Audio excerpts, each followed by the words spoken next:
Hey y'all. Well, I'm back. Same day. Can you believe it?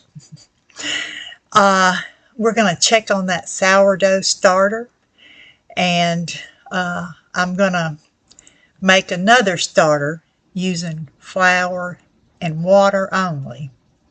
So let's take a look at this starter and see how it's doing.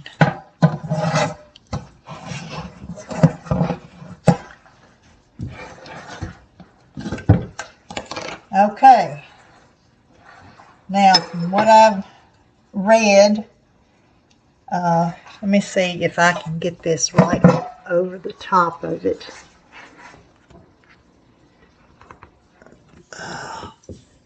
Okay, you see that little brown spot in the center? That's called hooch. I don't know, I think that's the same terminology they use when they're talking about making moonshine. But, okay. After I got to looking around on the internet about sourdough starter, there are a lot of people who are talking about having starter that you don't have to use a discard for. You know, why do you use all those ingredients, take out some to make your bread, and then you have to throw some of it away? And I thought, yeah, why do you have to throw it away? So what I'm going to do with this starter is I am not going to throw it out. I'm going to mix it, and I'm just going to add some flour to it.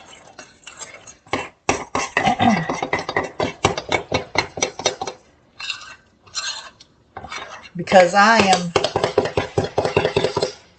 personally low on flour. And I'm not making a special trip to the grocery store to buy flour. So I'm just going to wait until I take my aunt to the grocery store. And in the meantime, I'll just kind of look after this starter. I'm going to put, I'll start off with a half a cup. Now, a lot of the starters that I was looking at, YouTubers and otherwise, they would put flour on there, and they would put so much flour that they could hardly stir it. And they left a lot of flour on the top. It looked like a coating of flour on the top of the starter. And that is so that the starter can be fed by that flour. And I thought, man, I'm reading about this in time, because I mean, since I don't have much flour on hand, this is the perfect thing for me. Okay, I'm going to add a little bit more. I'm just going to sprinkle it on top, and just going to let it stay there on the top.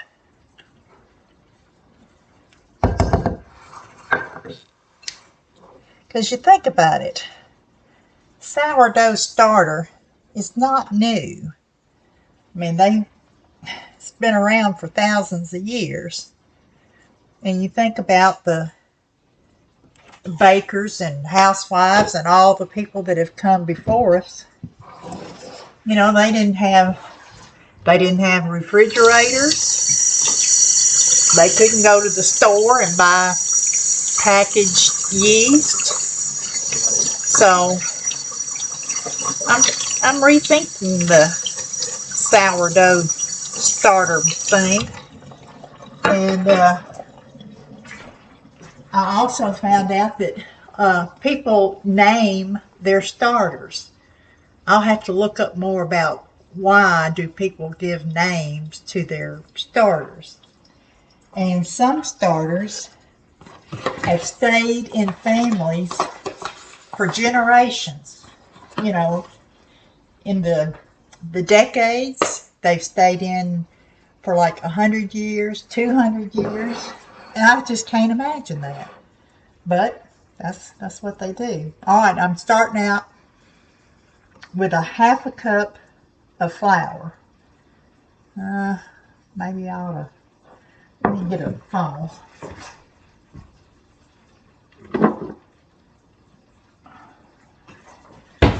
So I don't make too big of a mess. Okay. Half a cup of flour and a half a cup of water. And that's it. Now, some of these YouTubers and things that I've read said don't use tap water. And I'm thinking that's another way of making you not want to do it. You know, they said you need distilled water because the chlorine in the water can destroy your yeast. So I don't have a problem with experimenting. That's how you learn things. So I am going to start off with a half a cup of flour, a half a cup of tap water, stir it around.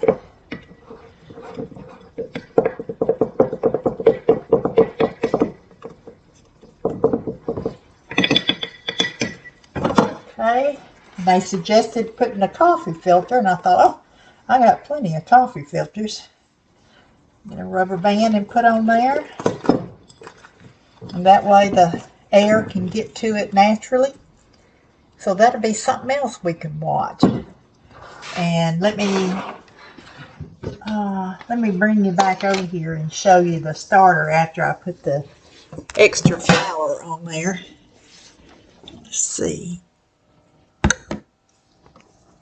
Okay, you see that extra flour? We'll just see how it does. And I'll do a little more research. And then, you know, here pretty soon, next 5 or 6 days, I'll be going to the grocery store and I'll buy some flour. I usually have a lot of flour on hand, but I came back from staying with my mother-in-law and I was going to make something, and I realized that all my flour had gone bad. I've never had flour go bad on me. My pantry staples, I've used them and they never go bad. But because I don't bake and cook like I used to, my flour had gone bad. I ended up throwing out 25 pounds of flour in various, you know, types of flour that I had. So I make sure I write the date on my flour. Well, I didn't on this one, but I bought it the same time as that other bag, that self-rising, so it was January, I think. And most pantry items, it just varies, will last anywhere from 12 months to 18 months. So if you don't use your items very often, it's probably a good idea to take a marker and write the date on there so you know that it's good. So I'm going to let that be the end of the video for the sourdough. And appreciate y'all coming by. And I hope you'll subscribe, like the video, and please leave a comment. You know, it's really thrilling when you leave a comment. Even if you say, I liked it. I can't express to you how it feels. It feels good. So y'all have a good afternoon, a good evening, and I'll see you again. Bye.